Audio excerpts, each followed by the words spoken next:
Hello, good morning, and welcome to This Date in History, also known as TDH. This show is all about the events that occurred to date in years past, both recognized by actual historians, but mainly things that we personally find intriguing for us to bring to you. The sources of this information come from the Smart Device application, Today in History, What Happened Today in History, Historical Calendar, and the website onthisday.com. For links to those sources, the music, and anything else potentially interesting, check the underbar in the description below. Anyway, I am Aoxander, and you, viewer, are you. Today is Tuesday, also known as Tears Day, also known as Tuesday, August 16th, 2022. So what happened on this date in history, you may ask? Well, we will start in 1501. Michelangelo was awarded the contract to create his statue of David at Florence Cathedral by the overseers of the Office of Works, the Operae of the Duomo. Alright, and that statue is like 15 feet tall. It's big. Like, I already knew this, but I had a former friend, Muffin, actually went to Italy for a couple weeks, if you remember that, and he went and he saw the statue, and it's a big statue. So, also in 1501, Michelangelo was awarded the contract to create his statue of David at Florence Cathedral by... Wait, didn't we just... Yeah, the same exact post twice, but then it's two different, just show pictures. Huh, that's weird. Moving on up into 1513, Battle of the Spurs at Gwengate, which is now Egwingate. Henry VIII of England and Holy Roman Emperor Maximilian I defeated France. Jumping on up into 1570, King of Hungary, John Sigismund Zapolyai signed a secret treaty with Holy Roman Emperor Maximilian II. Huh. So Maximilian I here, and then the second here. The Maxes are up to something. 1812, General Hull surrendered Detroit and Michigan Territory to British forces under the command of Major General Sir Isaac Brock, who captured Fort Detroit with the help of indigenous warriors led by Tecumseh. Oh, Tecumseh was a Native American. Okay, well that makes sense. But William Tecumseh Sherman. So I wonder if his middle name is named after that guy. That's interesting. 1858, Britain's Queen Victoria telegraphed U.S. President James Buchanan first time by transatlantic telegraph cable. He replied, "It is a triumph more glorious because far more useful to mankind than was ever won by conquer on the field of battle." End quotes. That's a mouthful right there. 1861, U.S. President Abraham Lincoln prohibited Union states from trading with the Confederacy. Here we go. Well, yeah. Well, that would make sense. Like, weren't we already at war? Like, Civil War. When did Civil War start? April 12, 1861. So it's going. So I'm surprised it took this long for that to go. 8 years later, in 1869, during the War of the Triple Alliance, a Paraguay battalion made up of children was massacred by the Brazilian army during the Battle of Acosta Nu. Well, I mean, they have weapons; they can do harm. You gotta treat a child with a gun, with the same, respect, that you would with a grown-up with a gun. Perhaps even more so because children, are more liable to just, open fire. They don't have the concept of mortality, really. So, jumping up into 1880, the French state commissions sculptor Auguste Rodin for a large sculpted doorway, the Gates of Hell, for the proposed Musée des Arts Décoratés. Gates of Hell. So Auguste Rodin. So page list. Here we go. Images. Ooh. Wow. That's one hell of a doorway. So, dang.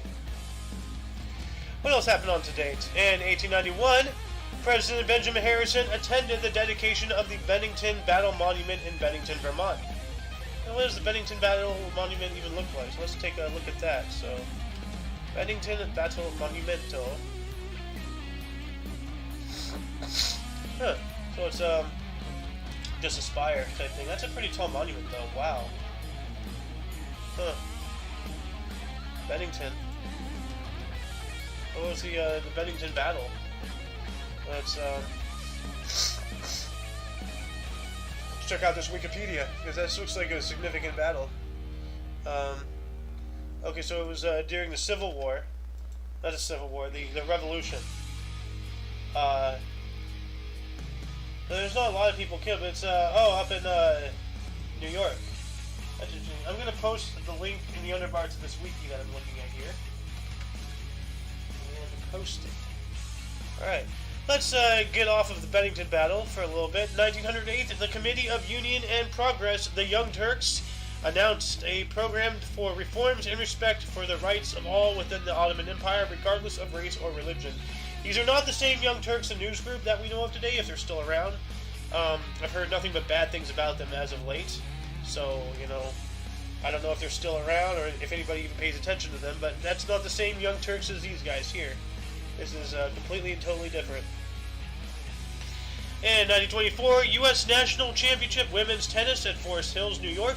Defending champion Helen Wills Moody beat 7-time winner Mola Bajurstedt Mallory 6-1, 6-3. Yeah, look at that hat. She has her head looks like a pea, you know, like perfectly round. 3 years later, 1927, Yankees slugger Babe Ruth teed off Tommy Thomas in the fifth inning to hit first home run out of Comiskey Park in Chicago. New York defeated White Sox 8-1. Damn, that's a mop. 1940, pioneering Blood for Britain program, sending blood plasma for World War II wounded from the U.S., headed by Charles R. Drew, officially began in Britain. Alright, well, look at that. The U.S. literally giving our lifeblood to the Allied cause, while we were still neutral. You know, this was before December 7th, 1941. But in 1942, British Prime Minister Winston Churchill traveled back to Cairo from Moscow. One more year later, 1943, Bulgarian Tsar Boris III visited Adolf Hitler. Alright. 1953, Shah of Persia Mohammad Reza Pahlavi and Princess Soraya fled to Baghdad and Rome. I think respectively. Or maybe they both fled to Baghdad and then Rome. I don't know. Maybe one traveled to one. I don't know. You know, whatever. They left. Cowards. 1961, Martin Luther King Jr. protested for black voting rights in Miami, Florida. Good. You know. 1962, Ringo Starr replaced Pete Best as the Beatles drummer. First official concert 2 days later. Oh, man. So, yeah, poor Pete Best. Helped them rise to fame and then couldn't ride the train. That's not cool. 1969, second day of the Woodstock Festival in Bethel, New York. Performers included Santana, John Sebastian, Mountain, Grateful Dead, Creedence Clearwater Revival, Janis Joplin, Sly and the Family Stone, The Who, and the Jefferson Airplanes.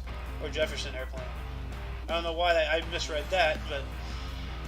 Yeah, so unlike yesterday, I recognized like about half of that lineup right there, you know. Santana, of course, Grateful Dead, Janis Joplin I've heard recently, The Who, Jefferson Airplane, you know. Anyway, 1970, during the PGA Championship Men's Golf Southern Hills Country Club, Dave Stockton won first of 2 PGA Championships by 2 shots from Bob Murphy and Arnold Palmer. Arnold Palmer, I can go for one now, but I actually have some cola. Might actually make some Kilk, which is cola milk. You know, you have a glass, half milk, half cola, mix it together, you know. It's not bad, you know. It's not the best drink ever, but it's okay, you know. 1974, Ramones concert debut, New York City, GBGBs. Okay. 1975, singer Peter Gabriel announced his departure from the rock group Genesis. 1985, CBS's premiere of its TV adaptation of Death of a Salesman, starring Dustin Hoffman and John Malkovich. Oh, cool. 1 year later, 1986, Madonna's True Blue album went #1 for 5 weeks and her single. Alright. 365 days later, 1987, Bon Jovi released their third album, Slippery When Wet, Billboard's top-selling album of 1987. Cool. You know? Well, I guess he's not abrasive, you know? 1990, South African President F.W. de Klerk and Nelson Mandela held emergency talks in Pretoria about increasing violence in Soweto. Yep. That's, when was he jailed? Like, he was jailed in, like, 60-something, right? We have the technology. When was Nelson Mandela jailed? 1961, yeah, so I was right. 1961, 62, what? He was arrested for treason. 1964 through 82. So that's when he was incarcerated. Alright. I apologize, my nose is just like, it's just going today. Moving on up into 1991, John Gutfried announced his resignation as chief executive of Salomon Brothers amid illegal bidding scandal. Guilty as hell. No. Also in 1991, U.S. President George Herbert Walker Bush declared recession was near an end. Yep, you know, at least, you know, even like, you know, it doesn't matter, right, left, conservative, you know, liberal, Democrat, Republican, doesn't matter. Two different wings on the same bird, my friend. Two different animals, you know, same crap. So, but at least the right, you know, cares about something, you know, more than themselves. 1992, British Williams driver Nigel Mansell finished second in Hungarian Grand Prix at the Hungaroring to clinch his first Formula One World Drivers' Championship. Nice. Got some more sports history in 2002 when Cristiano Ronaldo, at the age of 18, made his debut for Manchester United and the Premier League in a 4-0 home victory over Bolton Wanderers. Good. I'm sorry about the nose. 2008, American swimmer Michael Phelps won his 7th of 8 gold medals at the Beijing Olympics when he took the 100-meter butterfly in Olympic record 50.58 seconds, defeating Milorad Pavic of Serbia by 0.01 seconds. Wow. Wow. Like, that's 1/100th of a second. It's not 1/10 of a second. 1/100th. That's incredible. 2008 as well, British sailor Ben Ainsley convincingly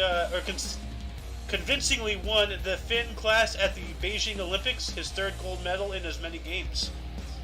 Nice, so he's just like slamming it out of the park right there. 2008 as well, Jamaican sprinter Usain Bolt set new world record of 9.69 seconds to win the coveted 100-meter gold medal at the Beijing 2008 Summer Olympics. So it's Olympics time, looks like. Oh, here we go. 2012, WikiLeaks founder Julian Assange was granted political asylum by Ecuador. That's right. It was Ecuador, and then the United States government did some stuff to, you know, screw around with Ecuador, and then they're like, oh, hey, if you want us to stop that, just, you know, give us Julian, and they eventually handed him over, and the poor guy was just all disheveled and everything. And we haven't heard anything about him since. He's probably dead or being tortured, you know, slowly to death. Poor guy. 2016, When the Leaves Broke, documentary directed by Spike Lee of effects of Hurricane Katrina on New Orleans premiered at New Orleans Arena. 2017, Emma Stone is the year's highest paid actress with $26 million, according to Forbes. Alright, that's a lot of money to make in a year. Also, 2017, Philippine police killed 32 people in raids near Manila, most deadly night in President Rodrigo Duterte's war on drugs. Yep. You know, you go to war on drugs, you're gonna lose. Drugs always win, always. 2018, Pope Francis and the Vatican issued statement in support of the 300 victims of predator priests in Pennsylvania. Ooh.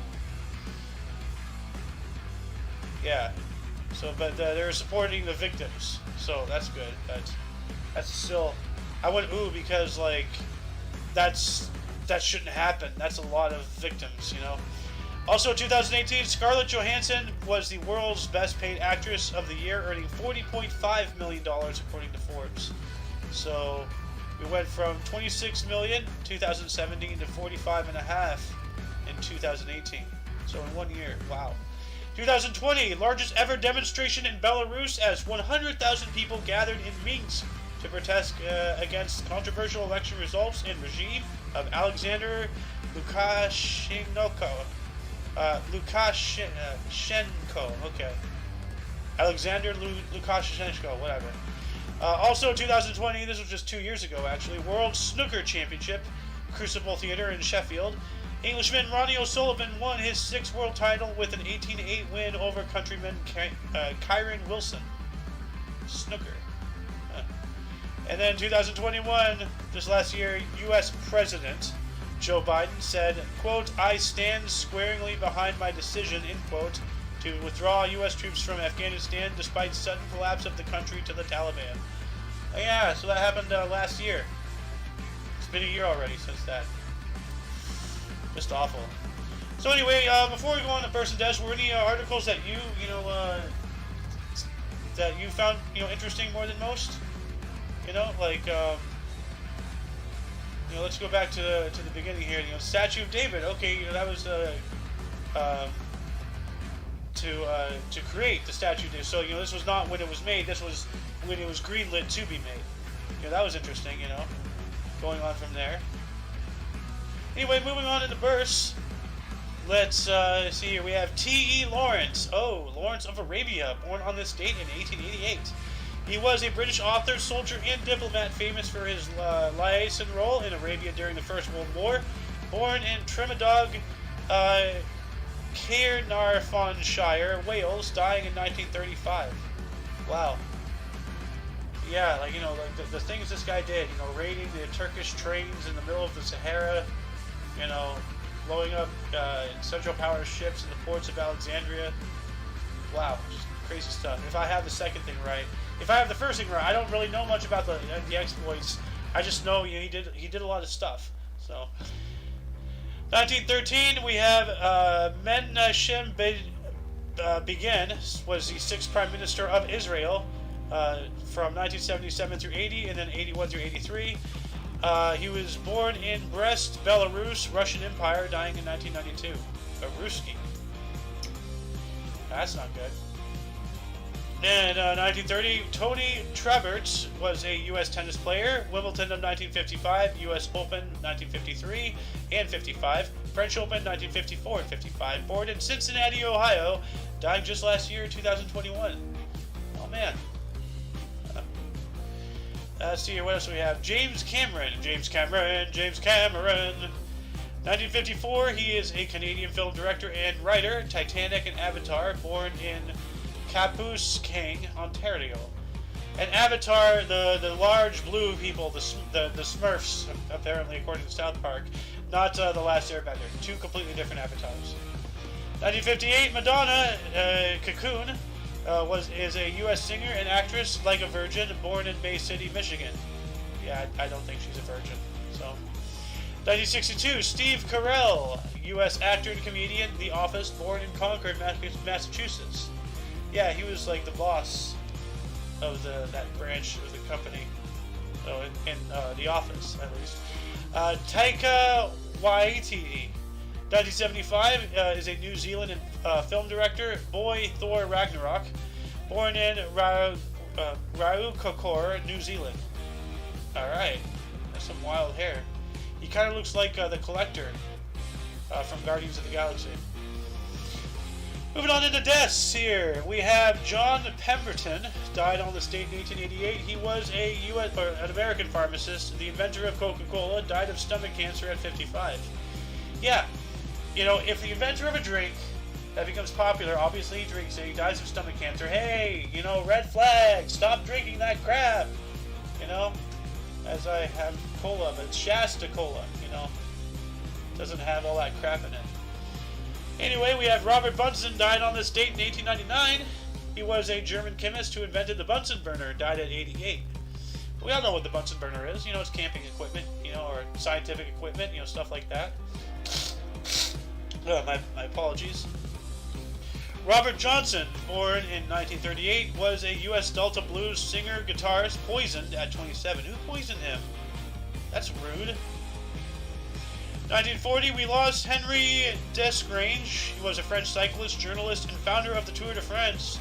Died at the age of 75. Oh, well, rest in peace, my friend. You know, the founder of the Tour de France. Dang. 1948, Babe Ruth died on the state. Aw, man. Bye, Bambino. He was a U.S. Baseball Hall of Fame slugger, MLB All-Star 1933 and 34, 7-time World Series champion, 12-time American home run leader 1918 through 21, 23 through 24, 26 through 31.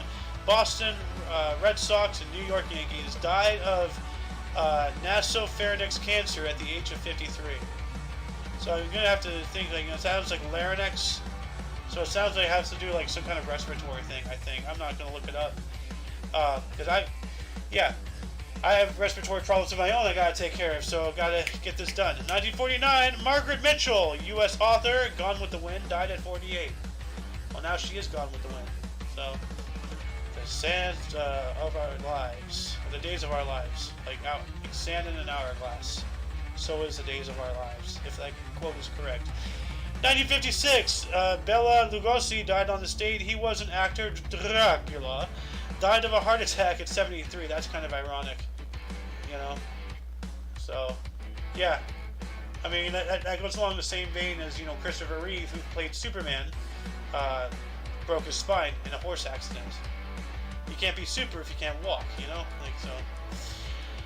1977, Elvis Presley died on the toilet on this date in history. He was a U.S. musician, died at Graceland at the age of 42, with the official cause of death being cardiac arrhythmia, which means he was pushing too hard, and actually, you can do that. You can, like, push too hard on the toilet, and then, you know, blow out your heart. You know, it could be possible, especially if you're overweight, if you're obese, if you have, you know, pre-existing health conditions, you know, diabetes, blood sugar issues, you know, heart palpitations, you know, stuff like that. There's a plethora of things. Just be careful, okay? Don't die on the toilet. That's just embarrassing. 1979, we have John Diefenbaker, was the 13th Prime Minister of Canada. The Conservative Party served from 1957 through 63, died at the age of 83. Why does he look like he's like, you know, what's with that?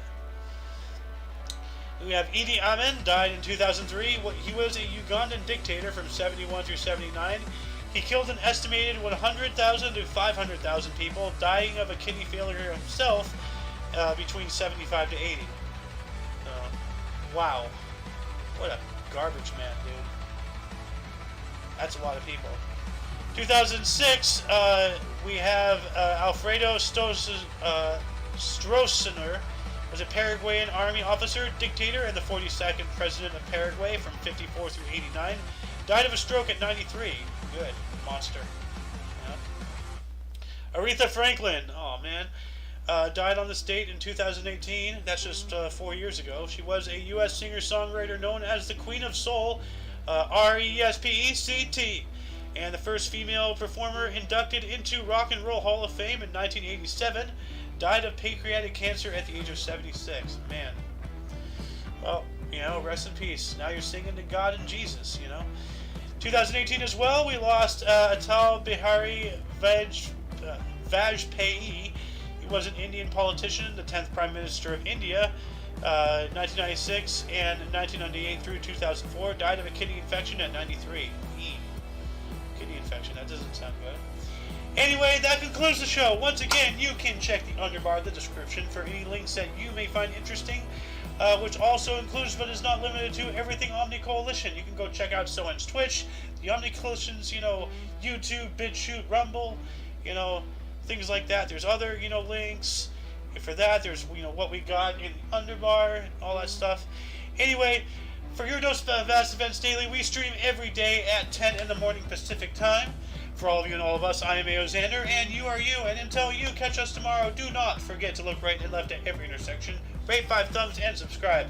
Until then, toodles! Let's go.